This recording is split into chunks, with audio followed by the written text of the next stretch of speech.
clutched in one hand, a ruby the size of a pigeon's egg capping the hilt. Careful not to touch the dagger, she eased the blankets back over his hand.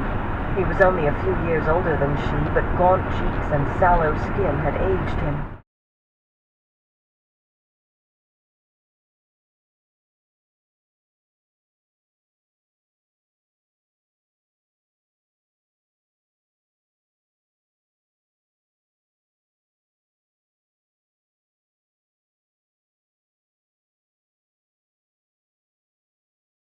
Slender, and he suspected from the way she moved, strong.